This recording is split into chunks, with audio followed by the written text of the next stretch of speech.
Stop waiting for the right moment. My mentor taught me something a long time ago, and it was a saying that I keep in my head to this day. For things to change, you've got to change. If you ever listen to any motivational speaker, if we don't like the situation we're in, guess what we have to do? We have to change that situation. We're the only one that can change it. I know a lot of times people say, well, I'm in a bad situation. I've been listening to a podcast yesterday, and I would encourage you to go find it. It's with Joe Rogan and the gentleman who started NVIDIA, which is one of the biggest companies in the world when it comes to AI and chips and things of that nature. This gentleman came, Jensen Huang, I don't know if I'm saying his name perfect, right? But he came from, I think Taiwan when he was 9 years old with his brother. He was put in this county was the poorest county in America. And he was put there in a school where he was 9 years old. His roommate was 17 years old. It was in a Baptist school where they had dormitories. He started out with nothing. And for 2 years, his family would take a cassette tape. I know if you're anywhere near my child's age or 30 years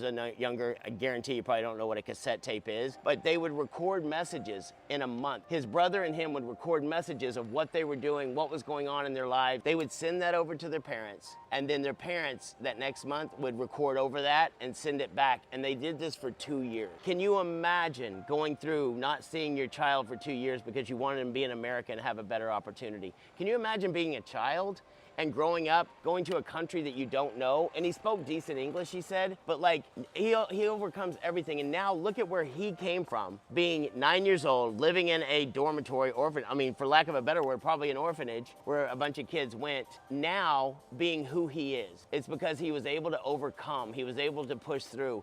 All of our circumstances, we talk about it like, oh, poor me, poor me. And listen, I know that I'm responsible for everything that happens in my life. I may bitch about it, I may complain about it, but at the end of the day, I know if it is to be, it's up to me. If for things to change, I've got to change. So in 2026, you got to make that decision and you got to stick with it every single day.